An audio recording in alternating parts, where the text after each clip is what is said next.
Don't chew on that, Max. Cooper loves that chew too. Oh, now he's into Cooper's food. Wow, he is loving it. What do you feed Cooper? Blue Buffalo Life Protection Formula. He never leaves a crumb. I love it because it's made with high-quality protein, nutrient-rich fruits and veggies, and wholesome whole grains. Looks like we're switching to Blue. Blue Buffalo foods are made with the superior ingredients your dog needs to thrive. Can your dog food say that? Visit feedbluefood.com to learn more.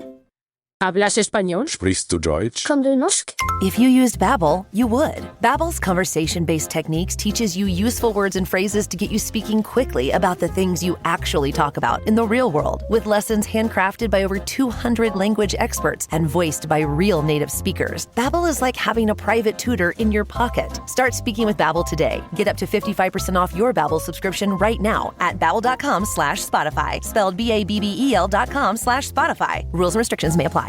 Hey travelers, in today's episode we're thrilled to welcome Jacob Ward, a veteran journalist and thought leader focused on the complex relationship between technology, science, and human behavior. Jacob brings his extensive experience as a correspondent for major networks and his insights from his critically acclaimed book, The Loop, to our discussion. We'll dive into the fascinating world of artificial intelligence and its profound impact on our lives. Explore how AI interacts with our human behavior, often tapping into our automatic decision-making processes driven by our quote-unquote lizard brain. We'll discuss the societal implications of AI, from potential job losses to ethical concerns, and how predictive policing and surveillance are reshaping our privacy landscape. As we look to the future, we'll question the value of human labor in an AI-driven world, and the potential mental health challenges that would arise from increased free time and a lack of purpose. We'll also touch on the concept of a technocracy, where a few hold significant power due to technological advancements, and consider the vastness of the universe with the Fermi Paradox and the possibility of extraterrestrial life. Join us as we navigate these cultural and economic shifts, emphasizing the importance of purpose and human satisfaction and the need for long-term thinking to address global challenges. Welcome back to Infinite Rabbit Hole. Imagine that this line represents the time, present 1985, future, past. Prior to this point in time, somewhere in the past, the timeline skewed into this tangent, creating an alternate 1985. Alternate to you, me, and Einstein, but reality for everyone else.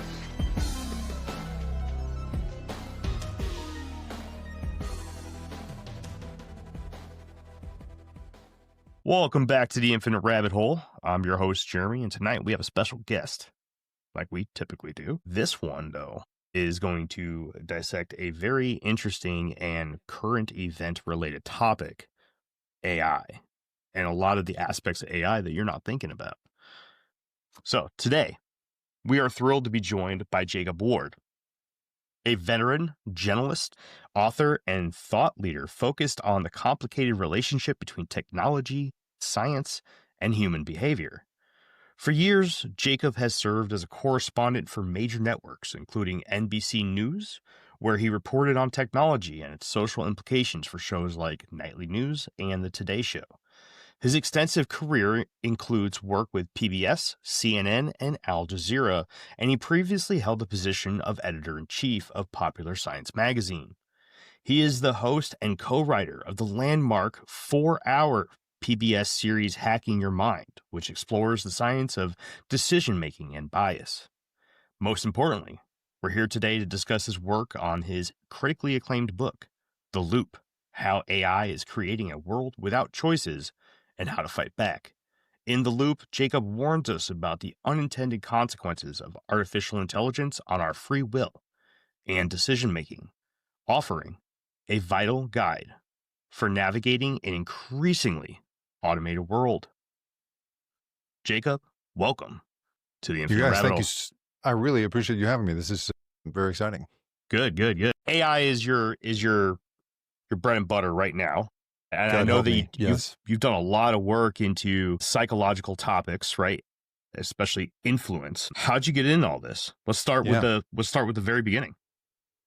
Sure. So I really appreciate you guys having me. So I've been a technology correspondent for a long time. And once upon a time, technology correspondents were sort of expected to be just kind of upbeat nerds who thought only about like which phone is better, right? And around 2013, when I started working first for Al Jazeera and then I did this PBS series, I was thinking more and more about technology as a kind of reflection of society. I had an early mentor who used to ask this question a lot of the time. He'd say, what is the technology trying to tell us about ourselves, right? We build stuff specifically to address something in ourselves, a vulnerability, a market opportunity, whatever it is.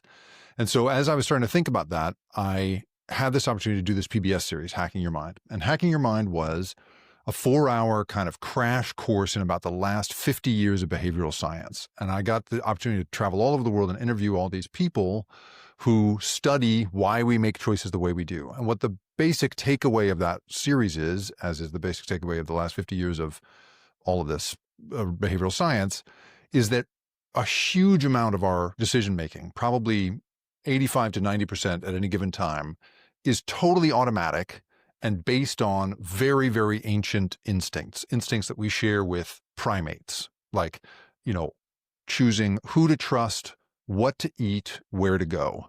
One big example of this is like if any of us, right, so I just spent the weekend driving my kid from volleyball game to volleyball game.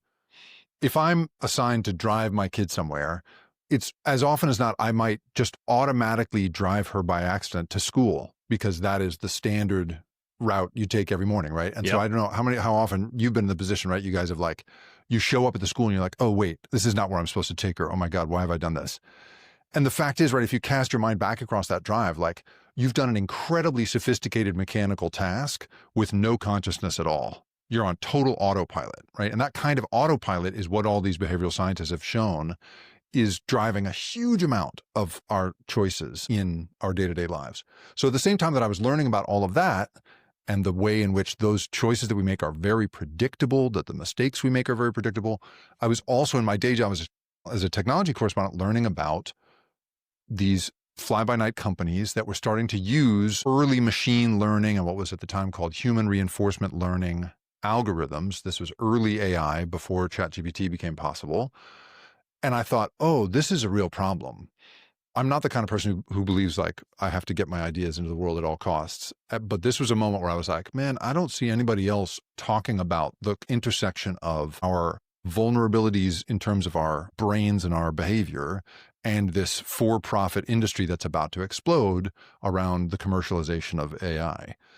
And I thought, you guys, that I was like 5 years early. I thought I was like, way out in front of this. And I had a few people read this book and be like, I don't know, this sounds like science fiction. This is pretty speculative. When we first published the book in 2020, the first version of it came out in at the very beginning of 2022. We didn't even put the word AI on it because we thought, oh, this is that'll alienate people. People will think this is a book for nerds and we want people to everyone to read this. And then 9 months later, ChatGPT comes out. And suddenly my thesis comes to life. And, I'm seeing my book that was supposed to predict something way out in advance and try to hopefully warn people against it in some way. I was encouraging people to get involved in policy and in lawsuits to try and slow this down. Suddenly it's just taken off. And I have to admit to you that like the last year and a half, I've kind of been in a little bit of a depressive slump, just kind of watching my thesis come to life. I've just been so bummed, honestly, that I've kind of withdrawn from the topic. I've just been like surfing and hanging out with my kids. I got laid off from NBC News last year. And so I've had some severance and some time to just like chill. And now I'm suddenly looking around. I'm going, you know what? I got to start talking about this again. I got to get re-engaged in this topic because it is happening so fast and it's poised to, I think, transform our world and not, I would argue, necessarily for the better unless we start making some big moves right now. And so that's why I'm joining you today, is trying to just sort of, I'm trying to have as many of these conversations as I can to say, listen, I don't think our brains are ready for this. That's fundamentally my thesis here. So which phone is the best then? Yeah, exactly. All that stuff aside. But so what? No, right, exactly. I can't tell you how often this is exactly what happens. Like, I'll get into a long conversation with somebody about like agency and human will and blah, blah, blah, blah. And then they'll be like, and by the way, I'm having some email trouble. Can you help me with my email? That's really funny. Well, if you're offering, Yeah, I know, right? So you're just like a superpowered IT, right? Yeah, exactly. I don't know about all that, but anyway, can you help me with my Ring camera? Yeah, No, that's right. We've recently dove deep quite a bit into AI and the troubles that it poses. Jeff, did you have a question, man? So I'm sorry, bud. No, you're good. Go ahead. Okay. Yeah, we've dove very heavily into it. I can guarantee you there's going to be topics that you may not have ever been asked to come out of our mouths today. Let's go. I'm really excited to hear about it. But I want to get everything else out of the way first before we get into, the kind of freestyle questions and everything. Jake, Jeff, do you guys have any questions before I dive into the ones that I have? Nope. I hope you're ready, Jacob, because I'm the crazy one. So we're going to go deep. Good. He is. I don't have any questions. I'm just interested in the topic. I'm so against AI. It's not even funny. And I just watched that artificial intelligence movie and Bicentennial Man yesterday. So I'm pretty well versed. You're well poised for this conversation. You are ready. He did all of his studying. Look at him. It's the first time he's ever done studying. But yeah, well, I can't say I'm a huge fan of it, but I can see it benefiting us in limited usages. But I can definitely see the danger that's on the horizon. It's actually terrifying. Well, here's the thing I'll just sort of say, maybe this will kind of set off some questions and some conversation. Like, I want to say, like, I am not opposed to it as a technology. It's almost always the case for me that like a technology in and of itself is not a problem. So in the case of AI, there are incredible uses, right? And as a guy who used to, run a magazine that was all about foundational science, like the incredible work that can be done with a pattern recognition system made possible by AI to turn, the revolution that made all of these LLMs and generative AI possible, right? Is this transformer model revolution that in 2017, 2018 made it possible to suddenly take huge amounts of undifferentiated data that you could never as a human being sit and sift through and find patterns in, funnel and get all these insights out of the bottom of it. If you think of all the things that scientists could pour into a funnel like that, right? Like every single photograph of a mole on someone's back that might or might not be cancerous, right? It's incredible at finding the patterns in predicting whose mole is going to turn cancerous and whose is not. You pour all of the, uncharted, unnamed, well, everything's named, but all of the stars in the sky, right? And you look for patterns in how they are moving or what's going on. Incredible discoveries can come out of that. I've talked to people who say, I know a guy who is working on a system. He exclusively tries to make AI systems for either not-for-profit sort of healthcare systems or for like state governments, and he makes no money as a result. And his thing is, he says, if you gave me everybody's birth certificate and everyone's home address, I could use AI to predict whose apartments need to be repainted in advance to cover up the lead paint and avoid lead poisoning in kids. You could wipe out lead poisoning in young kids. Like the ability to do incredible stuff like that is enormous and fantastic. But here's the problem, you guys. No one's making money stripping lead paint out of apartments. Nobody's making money pouring stars into funnels, right? That is not how we work in this country. Instead, you're in a world already where the leadership of these companies is saying, and now we're going to start using this to let you write erotica or make cartoon porn girlfriends for yourselves or whatever it is, right? It's how you make money off it that turns the technology into something bad. And in my case, I was just at a conference where I was watching presentation after presentation after presentation by people who work in what's called trust and safety. These are the sort of content moderators at social media platforms. And, they were just showing time and again, here, look, here's the photographs that AI can generate that absolutely no one will be able to spot as being fake. Here's the political messaging that turns out to be way more persuasive, not way more, but substantially more persuasive than messaging written by an actual human. And it doesn't even have to be written by somebody who writes the language, who even understands our language. So you just are seeing time and again that this stuff can be used for great stuff, but it can also be used for terrible stuff. And that terrible stuff tends to make us more money. And so that's my big problem.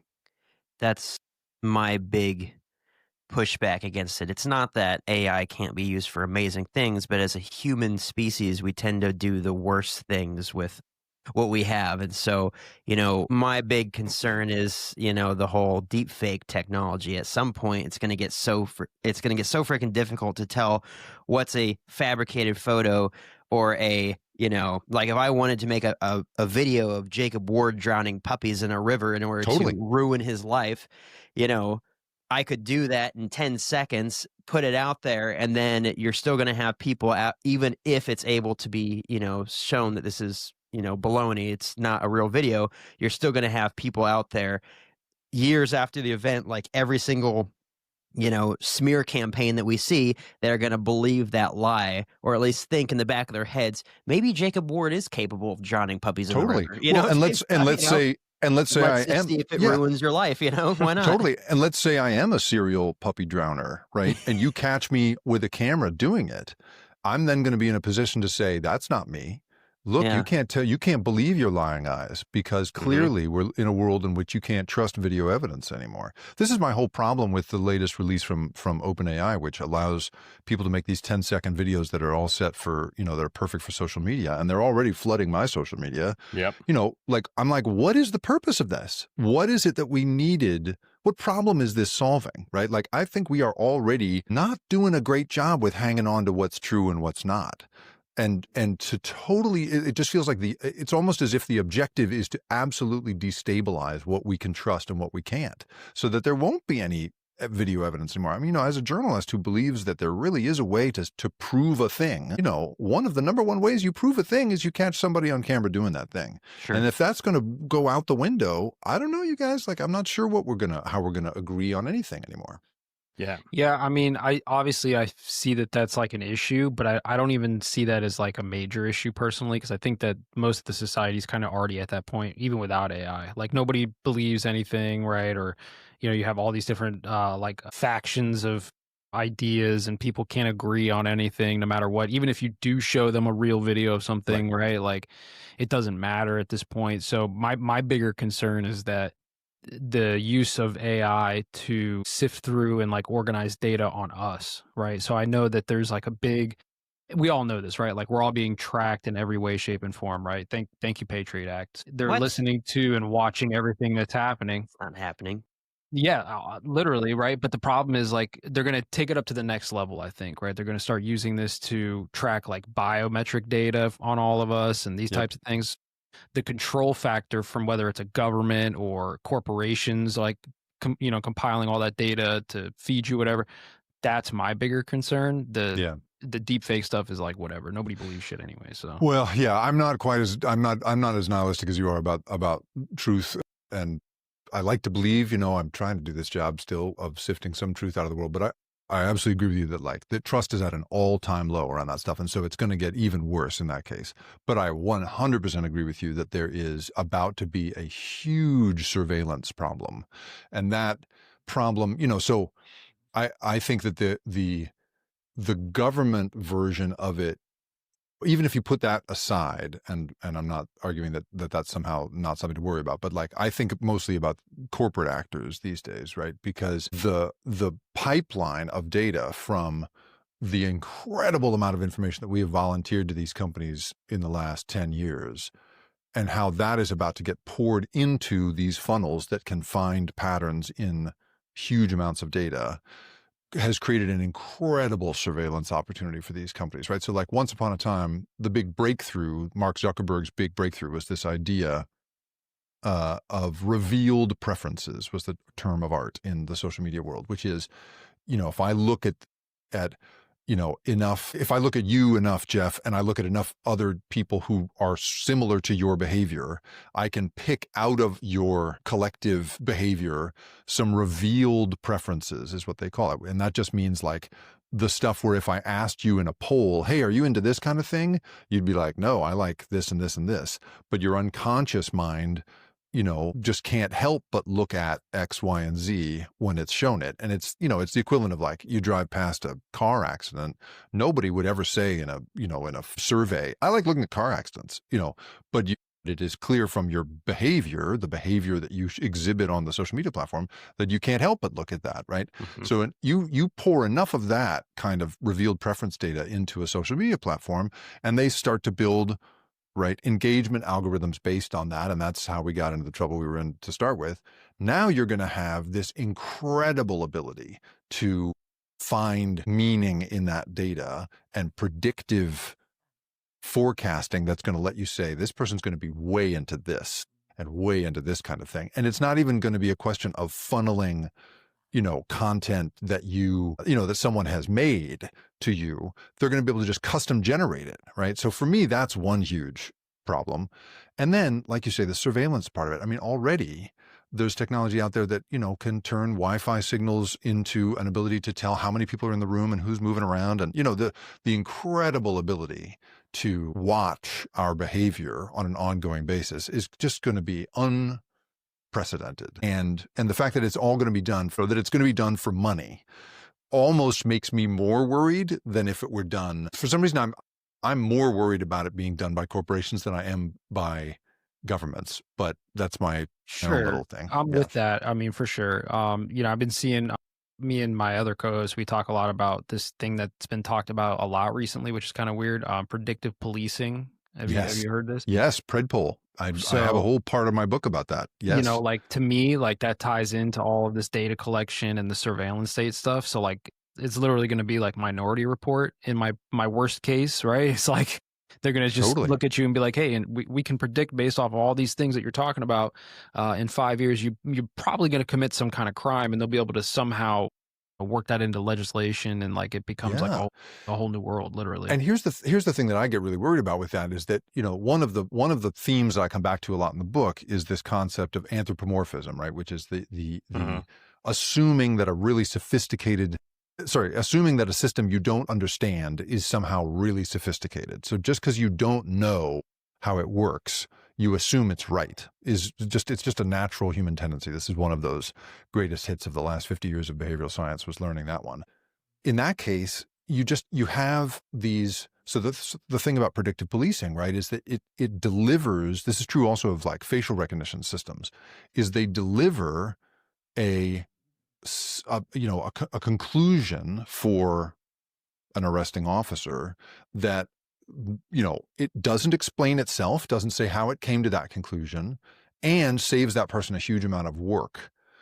And that is an irresistible combination. And so you wind up in these systems where, Predpol, Los Angeles used this for a long time until it was basically shown that it had all kinds of biased results, because it was what it was essentially doing was kind of pre-indicting sections of the city based on past patterns. And as a result, a kid who just happens to live in that neighborhood is going to get grabbed by the police way more often. A perfectly innocent kid is much more likely to get accidentally grabbed by the police.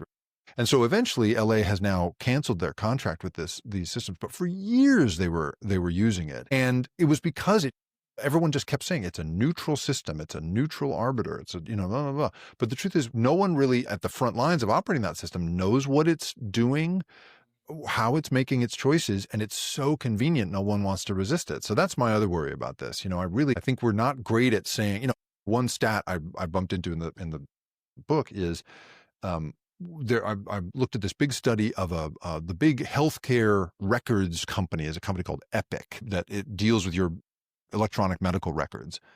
And they created a predictive system that will help cardiologists make a priority list of their patients that day based on who's most likely to have a cardiac event that day. And thing is, it works. It works pretty well. They're getting out in front of cardiac events early. These doctors are able to get in and make interventions early. Like, in a lot of ways, you can't argue with it because it really works well. But here's where I get worried about it. I said, well, I asked the makers of it, well, how often, like, your doctors must be irritated to be told what to do by a system like this. And they said, oh, no, they're thrilled. They're thrilled about it. Like, they don't want to have to make that choice. They love being told what the order is. And I was like, oh, wow, has anyone, and how often do they ask how it makes decisions? And they were like, one guy asked once, and that's it. You know what I mean? And so there, but for the grace of God, right? You might have a system that works really well. You might not. You don't know. But people are only too happy to let the decision get handed off to these systems. This is what our wiring is about. We don't like to make choices. We like to be able to outsource our decision making. It's part of our human programming. And this is the ultimate outsourcing system, and yet we have no idea how it works or whether it's doing a good job. Do you believe, I mean, that's basically a form of triage, isn't it? Yeah, right. And like, again, like, you'd want that to work well, but I had a physician once explaining to me that one of the number one causes of malpractice lawsuits is a failure to look at a patient's back, and they'll then get bed sores and no one finds out, right? And the theory going about that is that the doctor is too buried in the chart. The doctor's already overworked, right? Has a patient load they can't handle. They're buried in the chart. They just look at the vitals that are on the chart, and then they say, okay, I think it's this, let's do this, right? And they just don't have the time or the incentive to roll that person over and check out their whole body, right? Like, it's that kind of thing. And I just worry, like, at every level of really essential services in this country, you're going to have people saying, oh, I don't have to do that anymore. The AI tells me which suspect to arrest. The AI tells me who to hire for this job. The AI tells me which of these people I should date. Right? We're going to be using these systems in ways that I think are going to wipe out it's going to do to our ability to make good choices for ourselves what, like, GPS has done to our sense of direction. I can't find my way around my own town anymore because of GPS. Same. Is this going to be, so I kind of go back and forth on this a lot. Obviously, like, it freaks me out because we're living in this transitional period, right? We're going to witness it from before. I remember going outside and playing, right? And then now it's like we're going into this new world situation. But is it going to be a thing where in a few generations in the future, maybe 50 to 100 years in the future, like, it's so well developed and advanced that it's actually incredibly beneficial, like net positive for humanity, right? Like, we live in some kind of, utopian paradise, an abundant civilization because of it?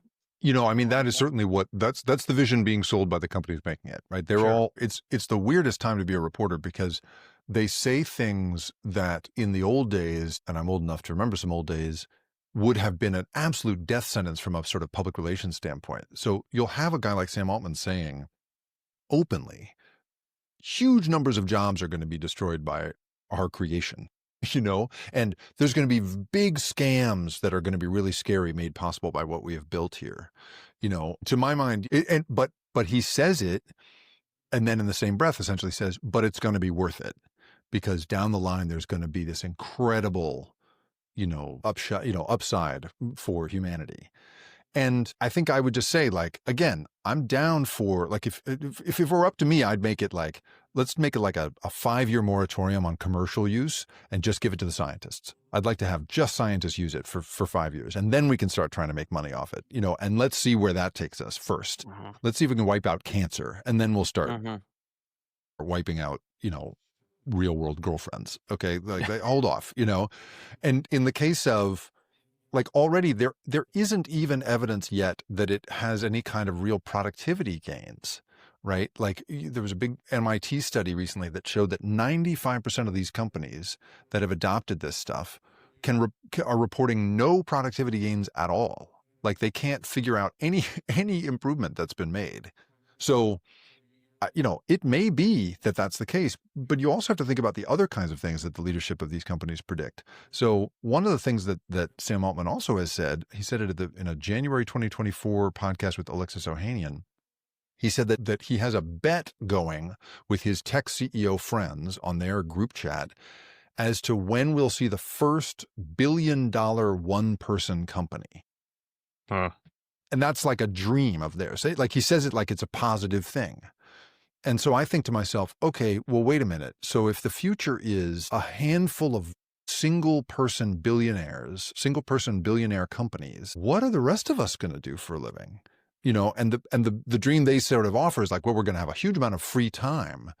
I don't know about you guys, but like, this is the United States. We don't like free time, and we don't like to give people free time. We certainly don't like to pay people for free time.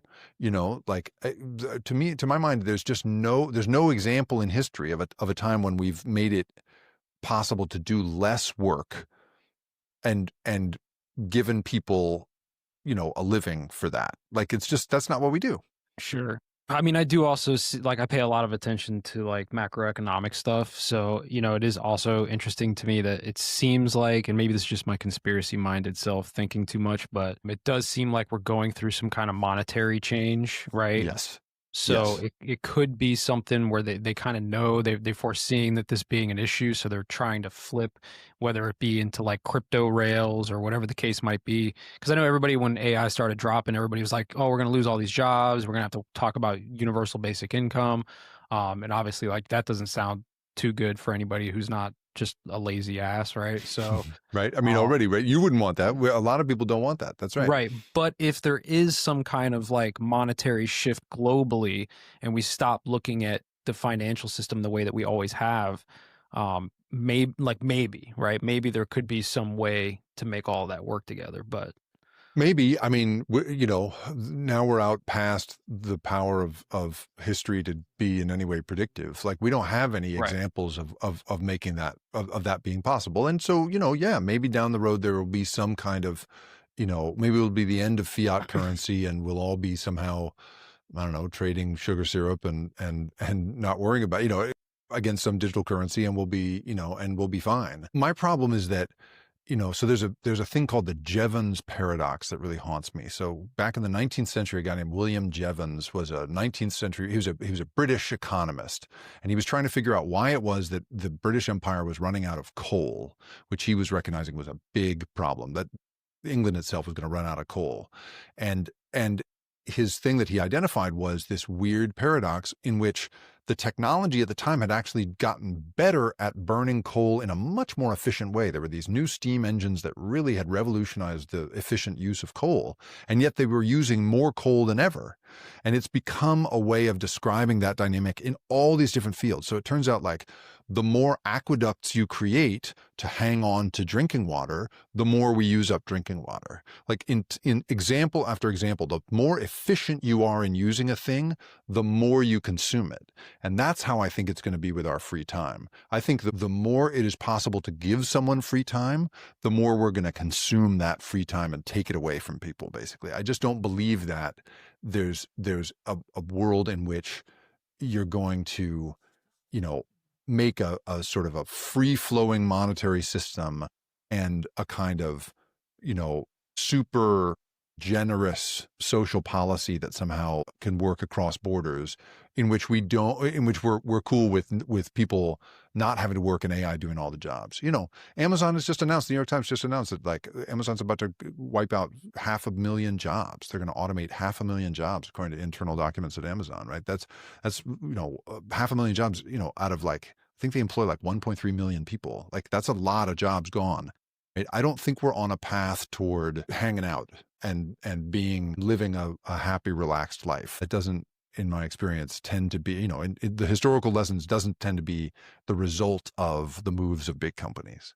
You will own nothing and you will be happy, as they say. Yeah, that's right. So, well, even if we did have a completely automated world, we'd all end up being like those people on WALL-E, just in their car, super fat, staring at screens. Jake, here's where we're at, right? This is how I think about it. So everyone keeps saying, oh, you mean the Terminator? You're worried about the Terminator. And I'm like, no, man, I'm not worried about the Terminator. I'm worried about Idiocracy. Yeah. That movie. I'm worried about WALL-E. Exactly. Yeah. It is a world. Now, WALL-E would be okay. Like, I mean, WALL-E is a little bit like what Jeff is suggesting could be possible, right? Like a world in which we're just like, our Slurpees are brought to us and we watch TV all day. Like, okay, all right. That's not the worst outcome, but I'm worried about, I'm worried about, something between like, what's the Elysium and Idiocracy. like a very, a very powerful gap, big gap between rich and poor, an extremely sharp pyramid at which only a handful of people get to live at the top and the rest of us are all at the bottom. And no one has the critical faculties to see, to figure out a solution to the problem. Yeah, and then also the plants obviously craving Brondo because as exactly. That's right. Exactly. So how worried are you about the concept of a technocracy? Well, I am worried about that. I mean, so I have a podcast called The Rip Current, and I was trying to figure out what it was I was going to call it when I launched The Rip Current. And at one point I was thinking about calling it NPC, because it's a term that you hear a lot in Silicon Valley at the top level from people. So NPC, right, for everybody, I'm sure who listens to this, to you guys will know this term, but non-player character, right? It's the background characters in video games. It's like the extras in movies, right? And a friend of mine makes the joke that the people running the top companies in Silicon Valley are like your friend who watched Akira too many times and didn't quite get it, didn't quite understand that the lesson of that movie is not that superpowers are cool. It's that you shouldn't have superpowers and that it's bad for everybody else, and that's sort of how I feel about the leadership of a lot of these companies. Like is this idea, that they can joke about the idea of $1 billion single person company. That's the definition of a technocracy, right? That for me is an enormous red flag. And so I do worry about that. I mean, we had a whole campaign here in Northern California where I am based. There's a whole group of people who were trying to build their own tech city. They were trying to basically incorporate a whole part of, I can't remember which, I think it was Lake County, but this. Walmart Business is in the business of helping your business, regardless of whether you're building bridges, building spreadsheets, or building lesson plans. Ooh, that looks fun. Walmart Business can help save you time, money, and hassle so you can focus on what you're building instead of what your supply closet is missing. In short, we take care of business so you can do more with yours. We're the Walmart you love, now for your business. Learn more at business.walmart.com. Rural part of California, they were going to basically just like take it over if they could. They lost, but now they've got a whole new plan to try and co-opt a existing town. There's a real idea in tech circles that like the very smartest are the ones who count, and everybody else is just kind of a user and a consumer, and that bothers the hell out of me. What do you mean by they were trying to take it over, like a 15-minute city or something like that? They were trying to basically the concept. I'll do a little subtle Googling while I can here, but there was a whole idea that they were going to create a sort of tech utopian sort of city. There was also, the rumor mill had it for a while that, at the beginning of the Trump administration, there were some conversations going on around, trying to create some kind of regulationless city in which tech companies could experiment without any regulations at all. And in the big, beautiful bill that passed, at one point, there was a provision that was going to make it such that there would be no regulations allowed on AI at all for 10 years. And states included would not be allowed to pass any regulations on AI for 10 years, right? So there's this clear feeling on the part of the leaderships of these companies that just leave us alone, let us figure it out. I once interviewed the former CEO of Google, Eric Schmidt, and he basically said that. He's basically said, policymakers can't be trusted to think about this stuff. They're not smart enough. Leave it to us. We will figure it out, and then we'll regulate it later. We'll figure out what the rules should be, because only we are sort of smart enough to do this. This is how I think they think about things.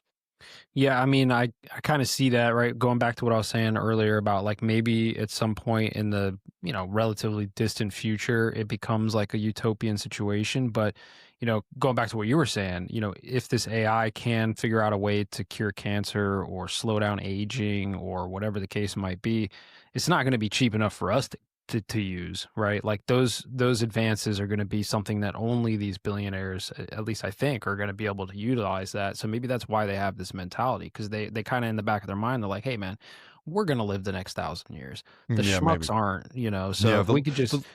The longevity stuff is a whole cultural facet of Silicon Valley, right? There's huge amounts of cultural interest here at that high level. in sort of living forever. There's a huge amount of longevity talk. Yeah. You know, you've got people who are, you know, taking endless supplements and icing their skin and doing all kinds of stuff because they want to live forever. Yeah, Ray Kurzweil, yeah. Yeah, all that stuff is really there. And at the same time, I mean, I just think there's a feeling of intolerance. There's a guy who's very popular in tech circles here named Curtis Yarvin, and he has a very successful newsletter and is a very successful sort of public intellectual in Silicon Valley. And Curtis Yarvin's whole argument is we need a monarchy. We should have a techno monarchy. We shouldn't even be doing democracy anymore because it slows stuff down. And you know, lots of people in the tech community who are into that, you know, who are into that idea. People like Peter Thiel, people like Mark Andreessen, who's a big VC out here. You know, there's a real cabal of people who really believe the smartest people's ideas count, and everybody else is just kind of an NPC. And I think that is a real, which is why I want the utopian idea to happen. But this is the other thing, right? Like, let's say they make an AI-based cancer system. I mean, you know, what they call the capital expenditures on AI, the investment they actually have to make in the data centers, the amount of money being spent on that accounted for a third of the total growth in GDP between last year and this year. A third of the difference between how much we spent last year as a nation, how much we spent this year as a nation, is just in the tubes and computers used to power this stuff. They're investing tens of billions of dollars, and that money has to get made back. So let's say they do figure out how to cure cancer. They're not going to give it away for free. They're going to need to make that money back. That's what's happening right now. And so to my mind, the commercialization of AI is going to create this incredible pressure to make money. And that's not going to lead them to utopian stuff, it seems to me. You know, you guys ever seen that show Altered Carbon? Yes. You know, it's so funny. Those are the books I relax with, weirdly enough. Yeah. I love his writing. I can't read, but the show was great. And this is what it makes me feel like. It makes me feel like that utopian AI-driven world is going to be for those people who live above the clouds, right? It's like you were saying earlier, there's going to be a huge gap between like the rest of us and them. And, you know, they might live 1,000 years. They might be able to upload their consciousness to the stacks and clone themselves to continue, like some weird shit like that. But that's what I always think about when I really start thinking about this stuff. Yeah, totally. I think there's a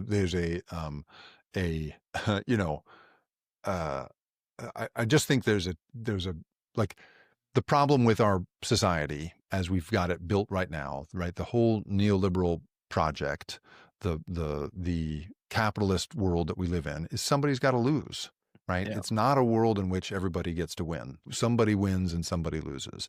And the problem has always been, can you keep those things in at least a relative balance so that being at the bottom end of the society isn't like living in a medieval way. It is an okay life, right? We've had that in American history, but this is not the path to that. It doesn't seem to me. So at a certain point, we can also talk about happier topics, you guys. I know I'm such a bummer. Oh, no.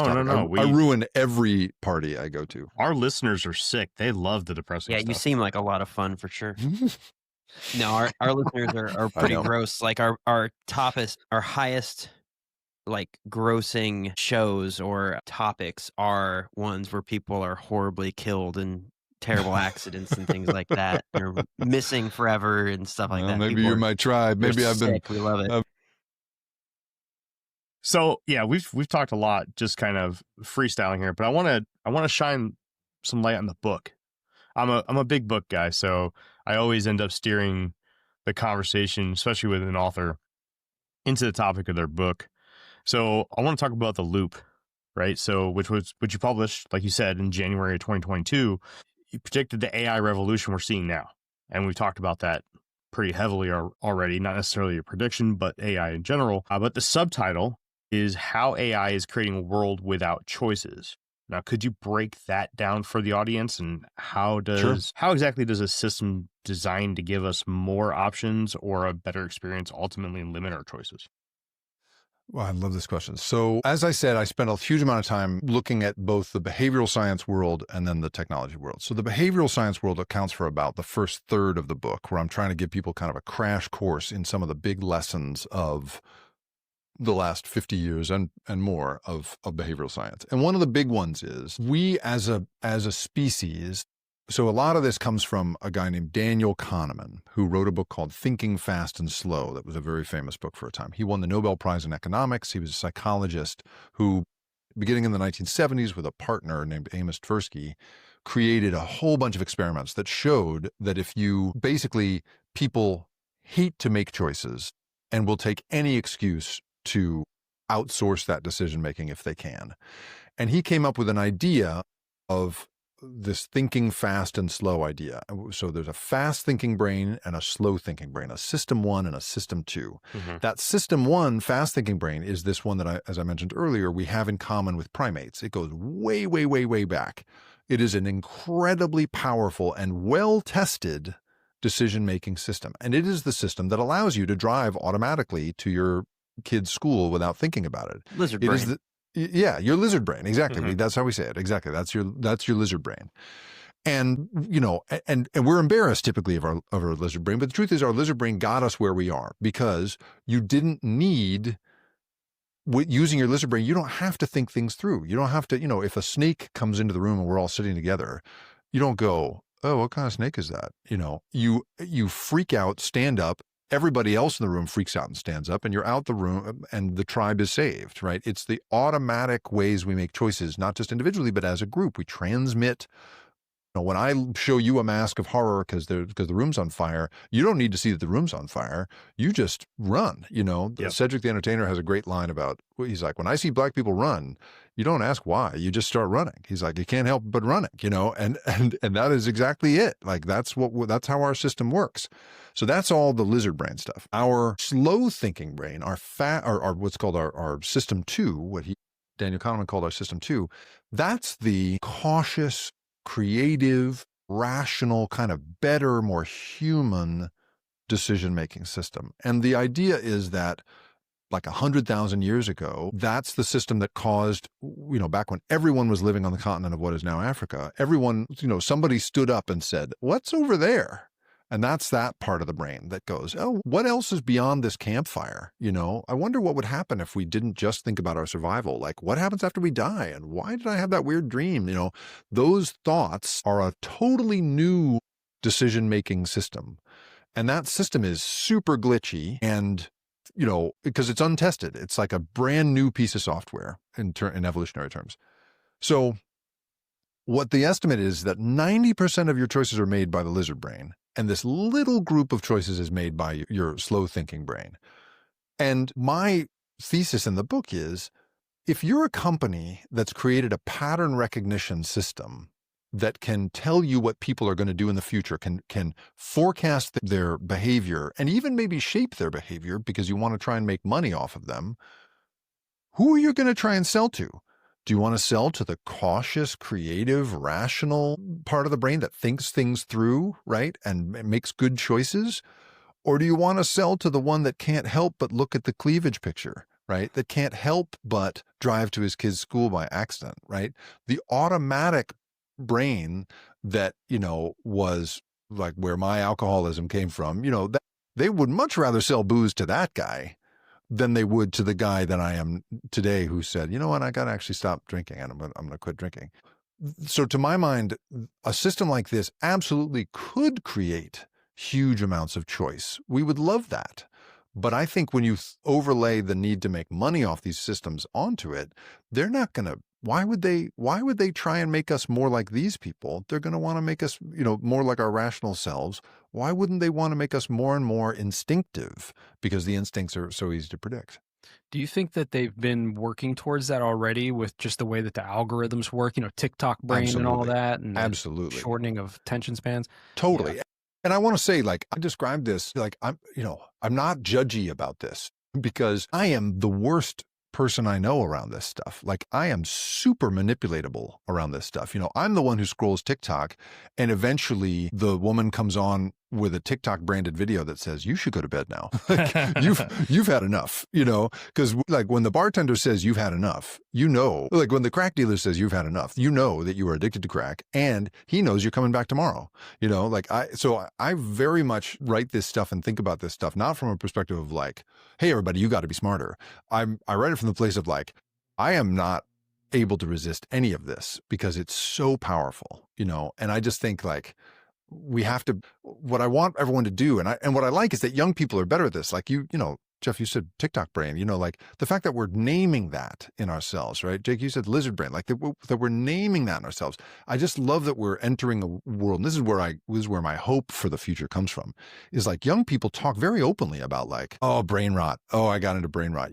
Like they're conscious of how their brains fall for this stuff. Mm-hmm. And I think the more that we can articulate that, the more we're going to get to a place where not only are we going to be able to say, I got to make better choices for myself, which is part of the solution, but I don't think the main part. I think then you're going to get to a world where you're going to start being able to sue on the basis of, you're going to be able to sue companies for taking advantage of your instincts in a way that you would never choose consciously. That, to my mind, is where the path out of this is probably going to come from. I got some crazy allegory of the cave vibes from the beginning of that explanation. Plato's what was it? The Republic. Okay, tell me about that. You're better read than I am. I don't know my Republic.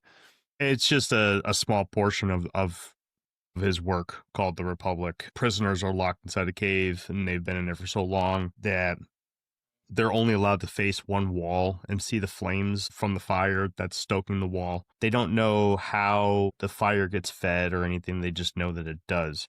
One prisoner frees himself somehow, breaks out of the cave, learns that there's an entire world outside of the cave, comes in, tells them about it, and nobody believes him because their whole life, basically since birth, they were prisoners inside of this cave, and all they know is the shadows cast on the walls caused by the fire. So like when you were talking about, like Jake made the reference to lizard brain, and you had talked about there's a small part of your brain where you stand up and you say, well, what's over there? And a lot of people, some people, right? I'm not going to use figures, but there's a lot of people, and trying to walk a thin line here.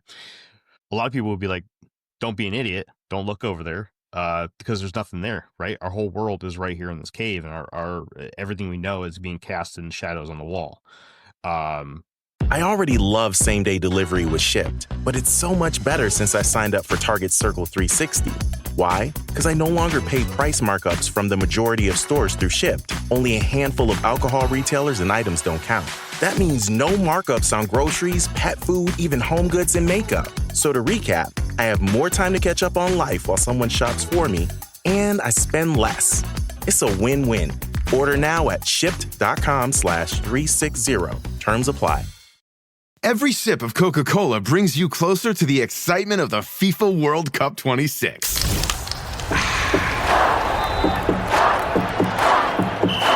Because nothing compares to the joy. So grab a Coke and drink in the FIFA World Cup 26. No purchase necessary. 13 plus in 50 U.S. states and D.C. with a web-enabled device. Ends March 1st with 8 entry periods. Rules at cokeurl.com/soccer rules. Año nuevo. Los mismos Extra Value Meals en McDonald's. Ahora te puedes llevar 2 snack wraps y papitas y una bebida mediana por solo $8. Solo por tiempo limitado. Precios y participación pueden variar. Los precios pueden ser más altos en Hawaii, Alaska y California y con entrega. This episode is brought to you by Stouffer's. Here comes 3-time juggling champion Natalia Rogers. She's juggling law school, her TA job. Oh, narrowly catches the laundry. What's that 4th ball? Parents unexpectedly showed up at dinner time? Is that too much for Natalia?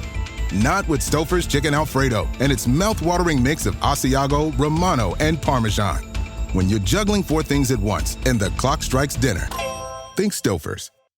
But then you have those people that are willing to look outside and say, no, there's a whole other world out here. But then eventually the people all make it outside, and then everyone's so depressed. And that's a great segue into something else that I wanted to talk to you about. Sorry, I'm kind of just jumping topics here really quick, but it was a perfect segue.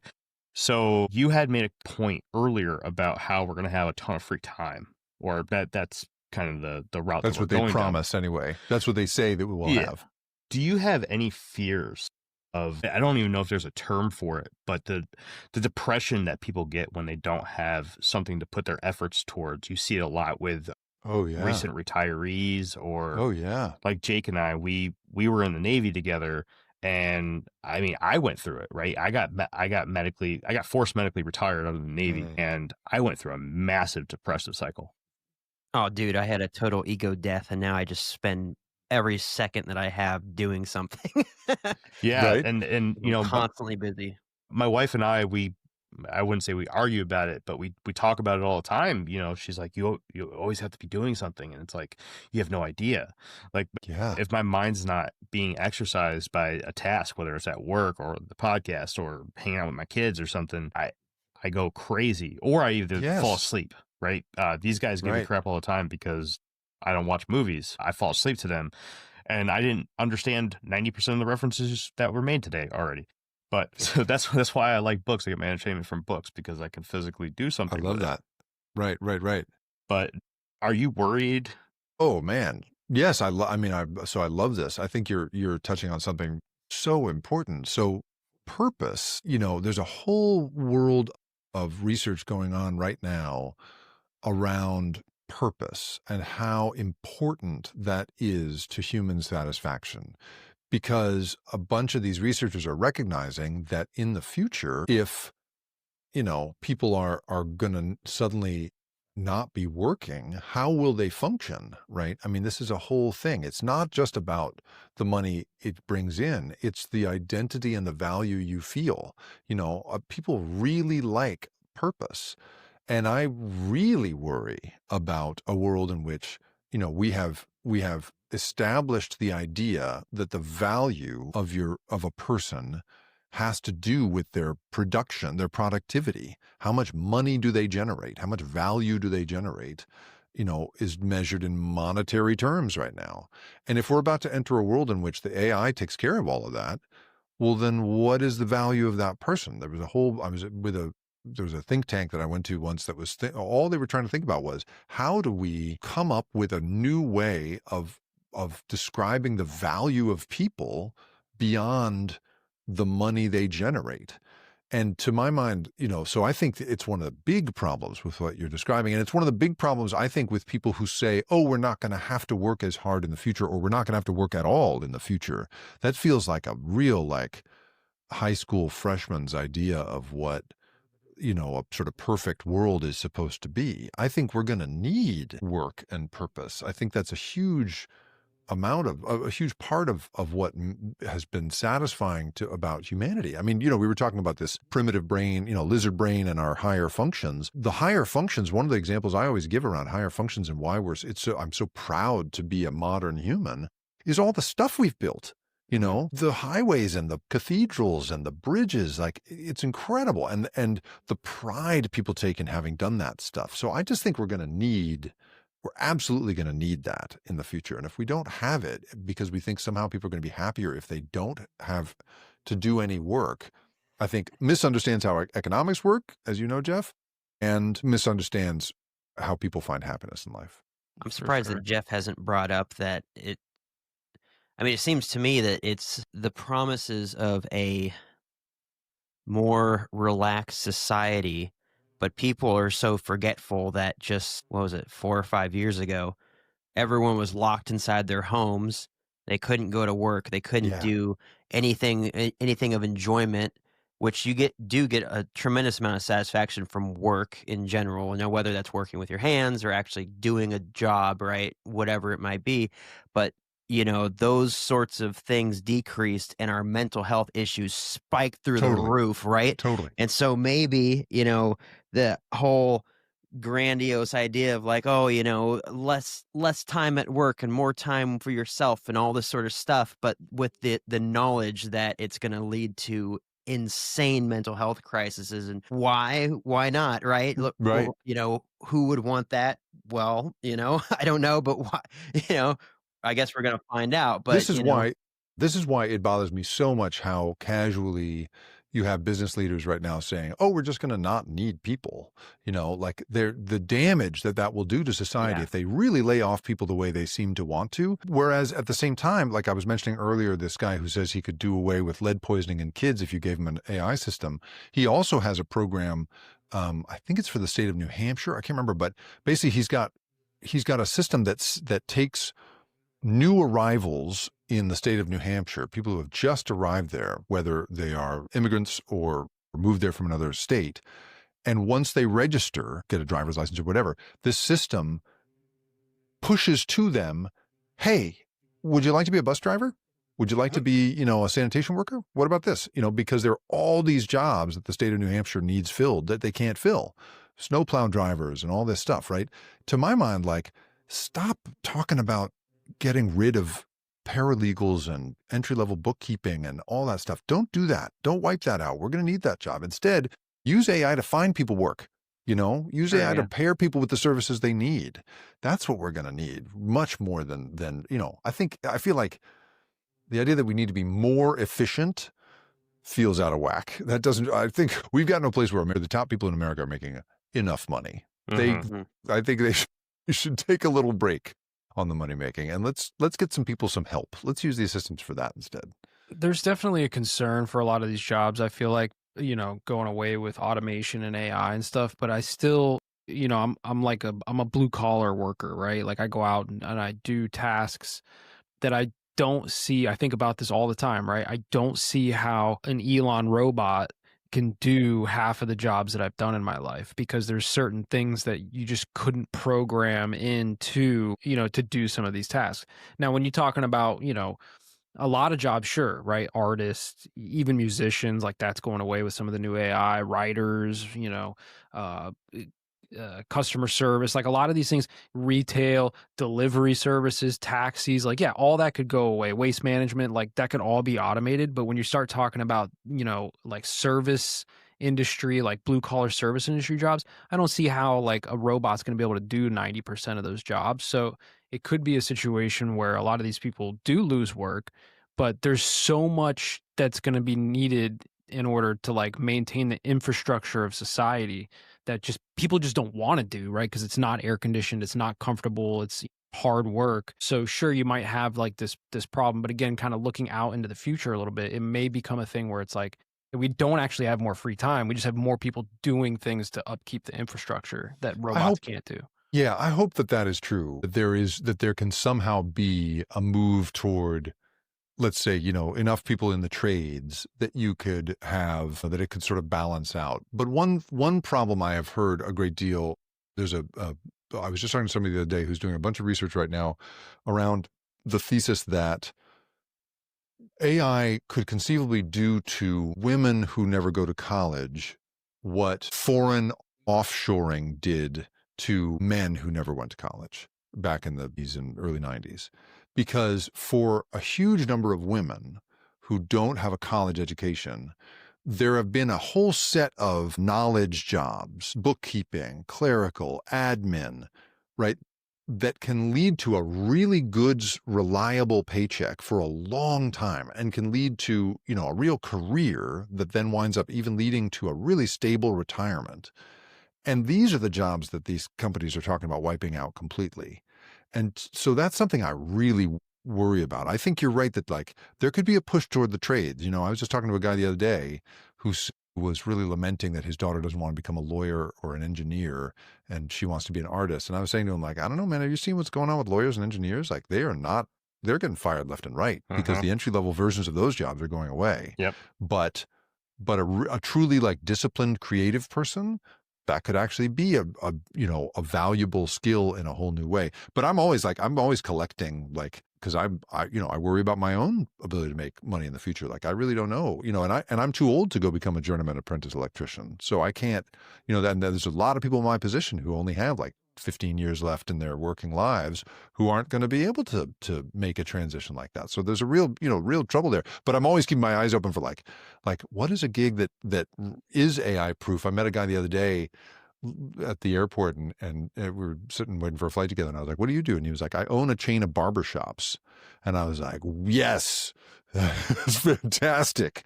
Tell me about that. So I agree with you, Jeff. I think there will be a lot of jobs that won't get replaced, at least not in the short term, because it just doesn't make enough money.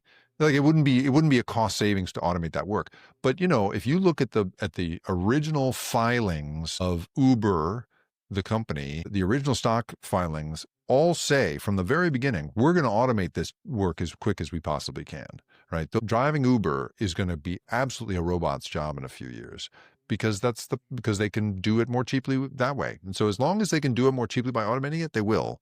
And I think and this is why I think one of the ways, the subtitle of my book is how it's creating a world without choices and how to fight back.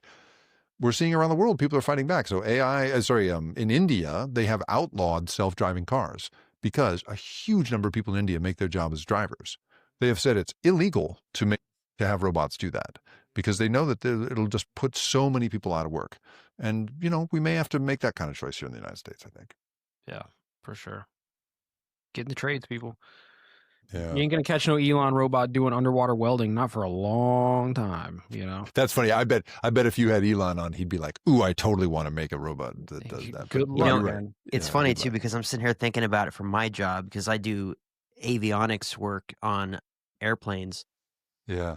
Certainly, there wouldn't be a robot that would, take my job. However, they could use AI to figure out, why are half the lights not working on this, in this cabin of this aircraft and completely eliminate the need to pay someone who specializes in avionics. Who has experience. Right. That's exactly right. So, I mean, that's right. That's right. Right. We've seen, So, yeah. They threw a ludicrous number at me because they're like, yeah, well, you got, 10 years of experience working on avionics, and that's a specialty role. But if you could get a computer program to just find what's probably the solution to fix this, then you could have any monkey with a wrench, Totally. figure it out and do it, right? So, and out of the little drawer comes the exact piece machined that you need, and just put it here, turn it 3 times. Okay, take lunch. Yeah, that's right. So, that's right. Oh, we'll see. Maybe So I should again, become a journeyman electrician. Yeah, right. The value of people has got to start getting calculated in a form other than just how much money they can bring in. We're going to need to start defending purpose and human satisfaction, I think, in some new way. And we just don't have a lot of history of that, Yeah.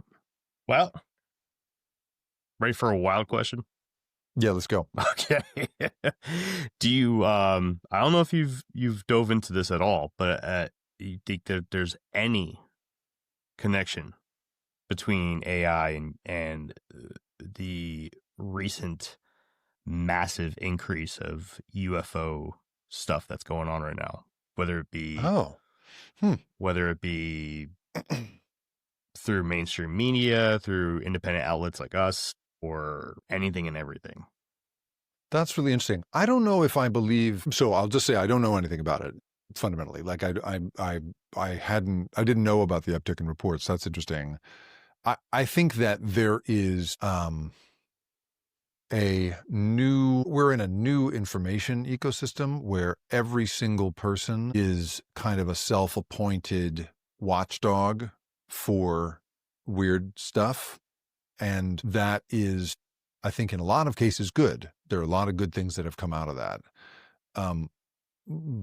And there are also places in which that creates just an incredible ecosystem for dangerous conspiracy theorists that get us into trouble as a society, I think.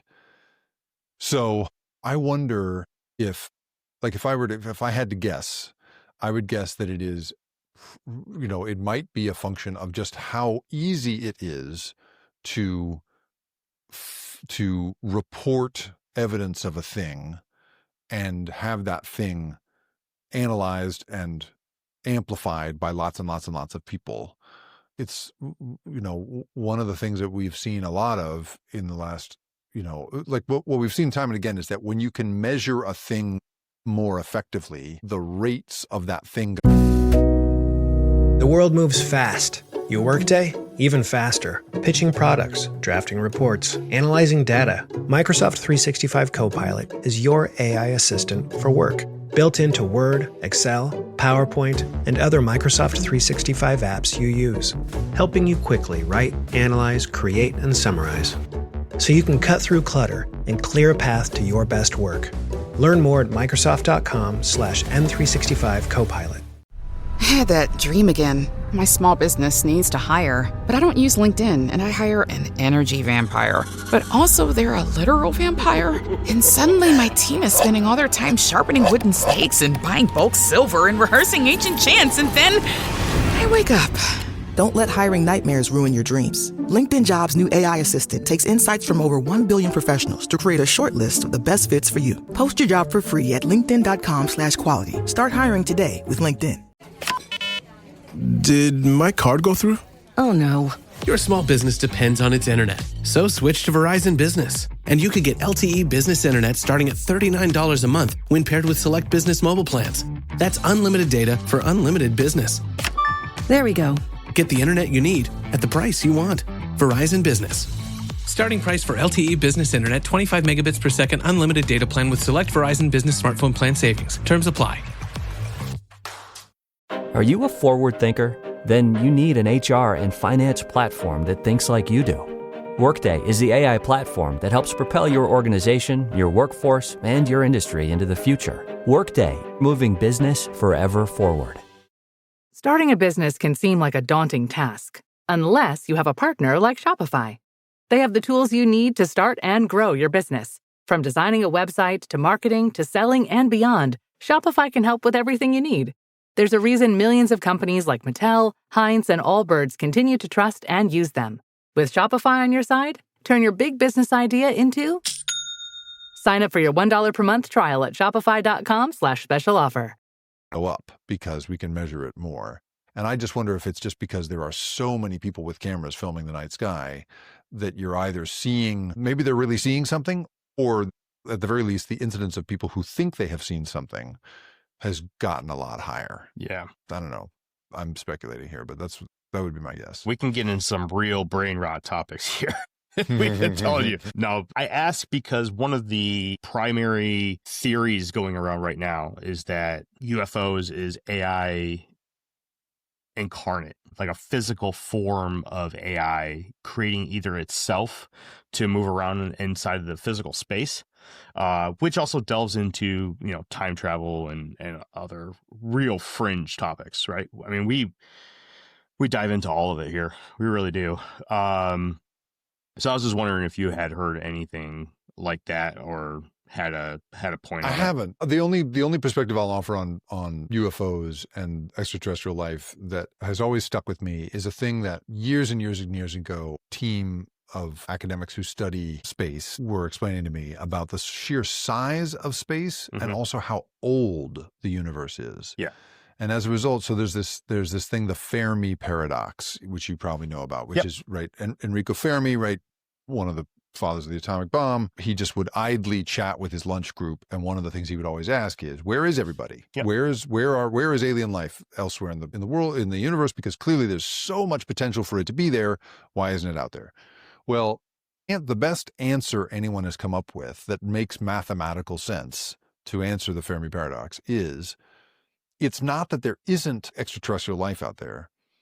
It's that the universe is so old and the amount of time in the universe is so vast that the chance that out of all of these stars, 2 civilizations would exist at the same time is very mathematically small. So the idea that in all this darkness, the single match flame that is our civilization, right? That lights and is extinguished instantly in the time scale of the universe, the chance that 2 of those would be lit together at the same time such that they overlap and actually see one another is incredibly tiny. So for me, that's something I've hung on to in my career for a long time. When people talk about extraterrestrial life, is I think to myself, it makes absolute sense to me that it's out there. It just may have already happened or hasn't happened yet, such that we would ever encounter it. Yeah, you've actually touched on multiple answers to the Fermi Paradox there. I always like to plug books again.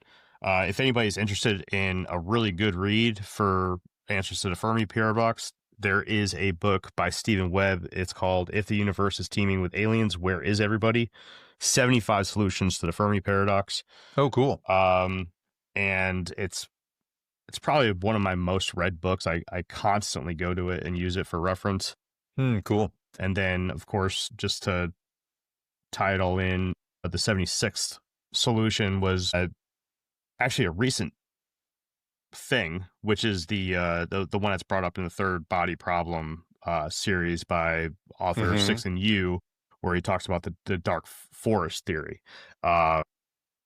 That's another one that's not covered in Stephen Webb's book. That's also very interesting. Which you didn't necessarily touch on that one. You more or less there's a answer called the island, right? Where we're just alone on an island, and all we have is basically, if you look at the Earth, all we have is the materials here on the Earth. We don't have the ways of manufacturing what we need to be able to bend space-time and travel vast distances within one lifespan.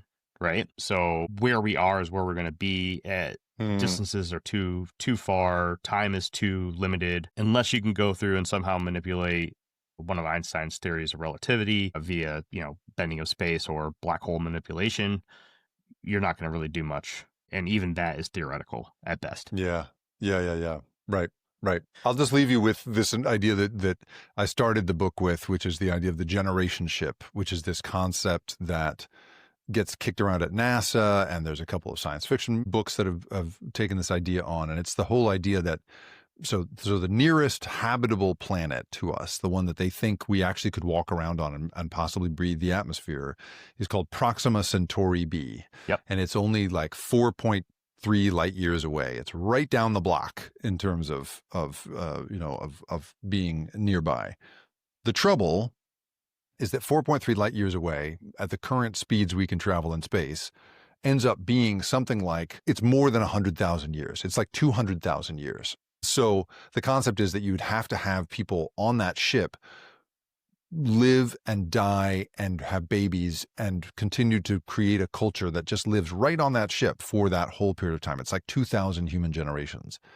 And so I've used this as like my example of like where we're at on this planet is like, that amount of time is essentially the entire time that we've been that species that walked off of the continent of Africa and became the modern selves with our better brains. The possibility of actually living all that time on a single ship is crazy. And instead, it makes me think we are on that ship. Like, this is our ship. This is the one we get. We're on it already. And we got to figure out how to do a better job of thinking in advance, thinking in generations. You guys were asking about like, what's going to happen in a few generations, right? Like we need to think that way. We're not thinking that way right now. We're thinking in financial quarters, and we need to be thinking a lot longer than that, it seems to me.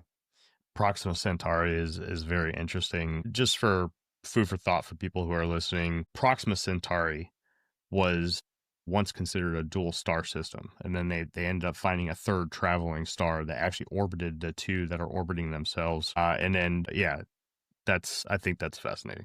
Yeah. Someone in the chat said that, and then when the ship gets there, it's just a bunch of inbred. Yeah, totally. I saw that. So I have a like half-written screenplay in which that's exactly the concept. Did you guys ever watch In the Name of the Rose? It was an early Sean Connery movie. It's a great movie about it's a murder mystery set in a medieval monastery, and everybody is super inbred. So they're all just like, and you would just imagine at the very end of that trip, as they're approaching the planet, they're all just going to be like so messed up, so gross. They're going to look like Sloth from the Goonies. Totally. And they're all like naked because all the clothing is melted away, that's right, exactly. It'd be a messy party. Well, was there anything that you came on to try and specifically talk about today, so we're not wasting all of the time on fantastical stuff about UFOs and space travel? No, we've done it, you guys. I love hearing your perspectives on, the macroeconomic trends here and on, whether these systems really can replace jobs as we have them right now. No, I think we've done a really good job. I would say, if you don't mind me promoting my own stuff, the ripcurrent.com is where people can sign up for my podcast if they'd like to listen. I do a weekly interview with somebody who, the rip current is named for like the invisible forces that I think are kind of working on us right now. And that's stuff like,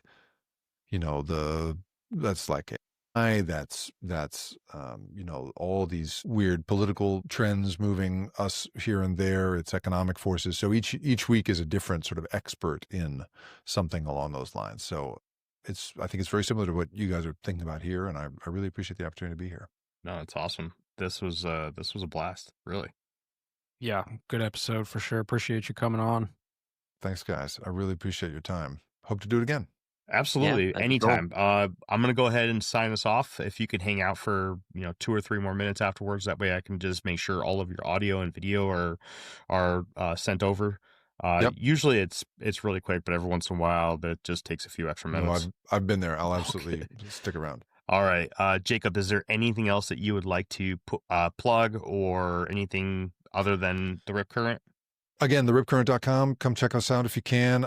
For some reason, my biggest following is on TikTok. I have a huge TikTok following, which is, for an old guy, it makes no sense to me at all, but I really enjoy that community. And so come check me out there. That's where I'm most active. I'm trying to grow my YouTube, but I'm not doing a smart job of that. So I gotta shift toward that if I can. But yeah, ripcurrent.com. That's what I mostly care about. Do have one question from the chat that popped up. The More asked what got him into conspiracies. How long ago? So when you're the editor-in-chief of Popular Science magazine, you really can't avoid them. You'll have people, it's very interesting. You'll have people full of, as Popular Science, the readership is, it tends to be a lot of military people. We got a lot of Navy, I think a lot of people, you have people serving on a submarine, right, who are at sea for a long time, and that's kind of one of their only forms of entertainment is magazines, so they'd have us with them. And so just a really interesting group of people, a lot of people would come to us with a lot of various interesting questions. And so I think that got me going on it. And then you combine that with then all this reporting I've done around kind of, why certain ideas really stick in the brain, and that brings you into contact with a lot of folks who think about conspiracy theories as well. Cool. You put a smart guy in front of this information, it's just natural. You just become a conspiracy theorist. And Maybe so. That's right. Well, good. Well, I'll make sure to tag you in all the TikTok clips that we get from this episode, and appreciate it. We'll spread the word. I can't wait for your book to come in. I'm sure I'll have a ton of questions afterwards. So if you ever want to come back on the show, you're more than welcome, man. Absolutely. Sounds great. Yeah, just call me up. I'm around. Thank you. All right, guys. Jake, you got anything for Jake? No, but this whole thing has been tripping me out a little bit. It's like Jake. Between this and your LASIK eyes, you must be having a trippy evening. Yeah, that's right. yeah. I'm ready for bed too. It's my bedtime. I got to go work on planes tomorrow. Good. But no, it was a cool episode. Definitely not what I expected. Yeah, I would love to have you back on. That was interesting to hear your insight. Sick. Thanks, guys. And another Californian is cool too. I'm from Fresno. Oh, see, nice, awesome. And then next time we'll make sure we have some even wilder questions, something to make you real think, right? Yeah, you went easy on me tonight. Yeah.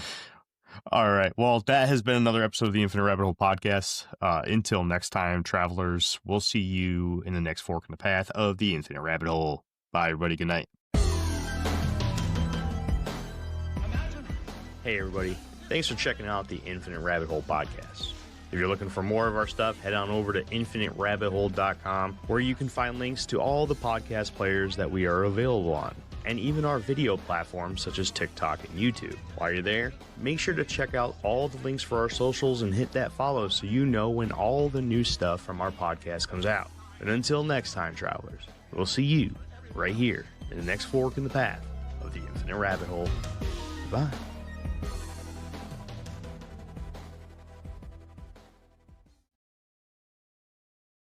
Starting a business can seem like a daunting task, unless you have a partner like Shopify. They have the tools you need to start and grow your business. From designing a website to marketing to selling and beyond, Shopify can help with everything you need. There's a reason millions of companies like Mattel, Heinz, and Allbirds continue to trust and use them. With Shopify on your side, turn your big business idea into... Sign up for your $1 per month trial at shopify.com/special offer.